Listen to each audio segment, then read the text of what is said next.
G'day legends, and once again, the gift that keeps on giving to the MMA community, it must still be Christmas time. Ian Garry has graced us with yet another interview, and he simply cannot do an interview without putting his foot in his mouth. That is what we are going to be looking at today.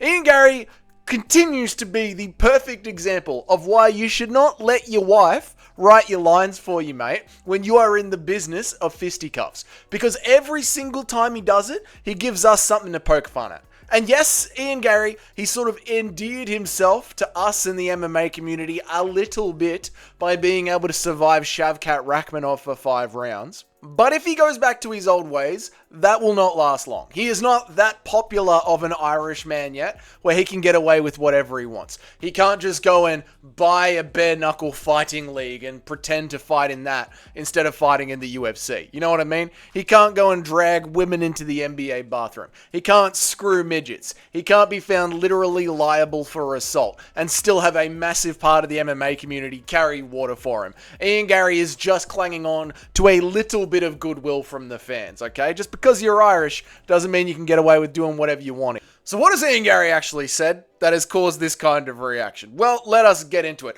We're going to be looking at a tweet because the tweet essentially takes what he was talking about and gives it to us right there. Okay, let's bring it up right now. Let's have a read of this. Should we read it? Should we read it together in the Ian Garry voice? We probably should, right? It would just make it better if we did it that way. Okay, the tweet says, "I'm absolutely in my mind."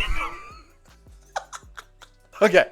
Come on, let's do it. We can do this. The tweet says, "I'm absolutely in my mind the number 2 contender in the world. I will be ready if they want me."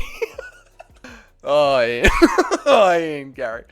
Okay, look, this is obviously in regards to the upcoming title fight between Belal Muhammad and Shavkat Rakhmonov. The date is yet to be announced, but we know that that is going to be the next title fight for Belal Muhammad. Okay, now, I am not making this up. I know that you as UFC fans will not believe me, but Ian Garry has actually offered to sit in the corner and watch the title fight happen. He has put his hand up to do that job, believe it or not. I know it's going to be very hard for Ian Garry to sit there in the corner of the arena and watch another man attempt to take what is rightfully his in his mind. I'm sure he'll be kicking himself over having that opportunity. But what is this actually, why is this causing so much attention? Because Ian Garry has tried to draw the connection that because he was in the number 1 title contenders fight, him and Shavkat Rakhmonov, and because he lost that fight, then it makes sense that he is second in line for the title. Which I guess, if you had never seen our sport before, if you had never watched MMA before, would be a line of reasoning that makes sense. Like, I don't blame Ian Garry for having a swing at this. That does make sense. So he's offered to be the backup fighter because in his mind, he's the number 2 fighter in line for the title because he came second. He lost the fight. Unfortunately for Ian, that is not at all how this works in any way possible. Like, this is not how fighting has ever worked.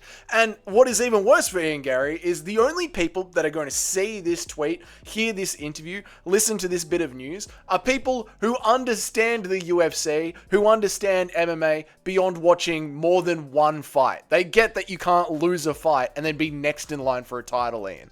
So unfortunately for Ian Garry, the way that the sport actually works is that it will be JDM or Buckley who will fight for the title after Shavkat Rakhmonov has his shot, and it depends on who puts on the more impressive performances. And let's face it, as biased as I am for JDM, Buckley is on a goddamn rampage right now. He wants to tear the throat out of the welterweight division. Fortunately for you, Ian Garry, right? Because I know you watch every single video that has your name in it, mate. Unfortunately for you, that means you have to get back into the meat grinder that is the welterweight division. It might be the most stacked division that we have in the UFC currently. Let me know about that down there in the comments. And if he doesn't get paired up with JDM or Buckley as soon as possible, which, because of his ranking, I don't actually think he should be paired up with a JDM or Buckley. Considering that he just lost and where he is in the rankings, JDM and Buckley should be set up for Kamaru Usman and Leon Edwards. And unfortunately for Ian Garry, that means that he will have to beat the Ian Garry world beater in the welterweight division I am talking about Sean Brady. Unfortunately for Ian, you know how styles make fights? Well, Sean Brady's style absolutely steamrolls Ian Garry. Like, yes, alright, Ian did good surviving against Shavkat Rakhmonov for 5 rounds. But let's face it, with how you've gone into your ground game, Ian Garry, with how you've gone into your ground game, Charles Oliveira has tried to convince you that you are the next Charles Oliveira. And we love Charles, but you ain't him, bro. And you ain't ever gonna be him, bro.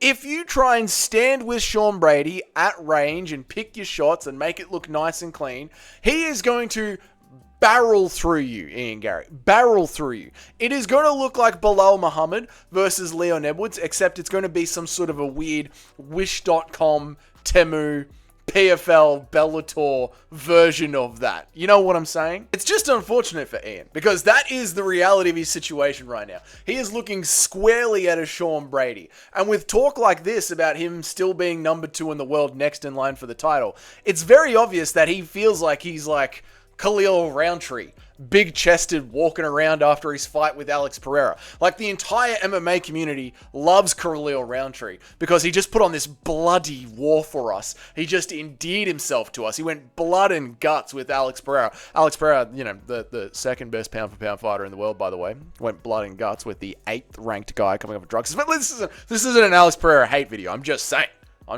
But it's obvious that Ian Garry thinks that he has got that kind of goodwill with the like a Khalil Roundtree level of goodwill. And dude, you just survived Shavkat for 5 rounds, you know? And yeah, you looked good in the 5th, but maybe that just proved to us that Shavkat isn't as good as we thought he was. Shavkat just... Unfortunately, there are levels to this thing, and maybe Shavkat just isn't on that level either. I'm talking about like a Bilal, you know, an Usman, a Hamzat, an Ilya, a DDP. Like, there's a world beater level in the UFC right now, and we all thought Shavkat Rakhmonov was in it, but after his last couple, I don't think that he is, and I don't think that you are either, Ian. In fact, I think you're a step below that. Like, I have to admit, taking a loss and then calling yourself the second in line for the title, it is a bold spin, and it is one worth taking, because if it worked, it could work. I mean, look at Jamal Hill. He is talking his way into another title shot, so you might as well try it, Ian. It's a bold spin, and I cannot blame you for having the urge to want to sit there on the sideline and maybe having the possibility of being tagged into it, Ian Garry. I know that excites you, but maybe just keep those urges at home for now, mate. If I was Ian Garry's manager and his friend, God, could you imagine? If I was Ian Garry's friend and manager, that would be a horrible experience. But if I was, I would tell him that you need to fight Colby Covington. You have to fight Colby Covington. That is the only person in the division that has got a name big enough and a beatable style for you right now. But unfortunately for you, Colby Covington is ducking you. And I don't blame him. I don't blame him, right? Like, if you can survive Shavkat Rakhmonov for 5 rounds, you can 100% survive Pitter-Patter Colby Covington. Pitter-Patter Colby Covington isn't going to do anything to you. But do everything that you can as loudly as possible, create as many headlines as possible to make it almost impossible for Colby Covington to continue ducking you. And the fans will help you with this, because the fans right now hate Colby Covington. And then the other problem that you have, Ian Garry, is that the next time you fight, it has to be exciting. No more of this Neil Magny, Jeff Neal, pitter-patter, trying to choke out MVP bullshit. No more of that. Because you were the co-main event, and in the words of Dana White, it was not exactly a barn burner. And you know how the UFC is now. Again, if I was your manager, I'd be sitting you down and telling you this. Every single manager needs to be saying this to every single fighter in the UFC right now. The UFC has become an entertainment company first, with a little bit of meritocracy sprinkled in, just for a bit of seasoning.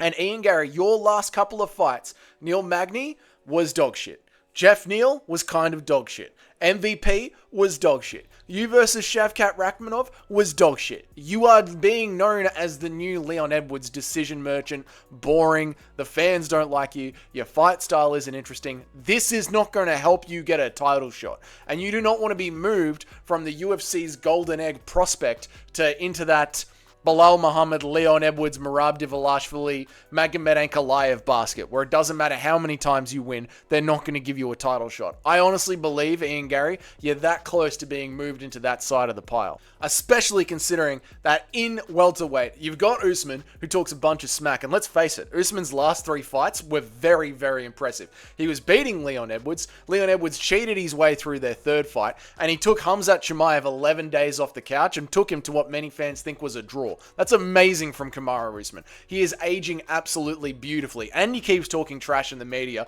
Usman is doing everything right. You got Buckley, who looks like he wants to tear the head off the entire division, and you got JDM, who's probably got better boxing and cleaner striking than Ilia Topuria. Alright, I might be a little bit biased, but you know what I'm saying.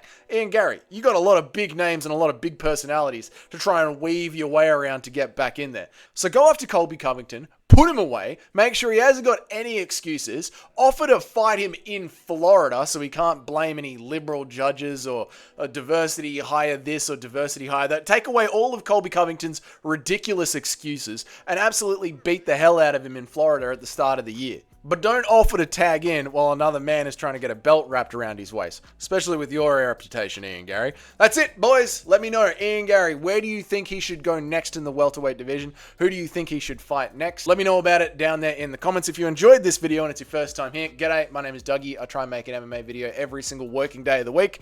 Today's Friday in Australia, so that's the last one for this week. And I try and go live about 3 times a week. I go live at different times. If you want to know when that happens, hit that notification bell next to that subscribe button. And of course, if you guys are already on board with the channel, please go ahead and hit that like button.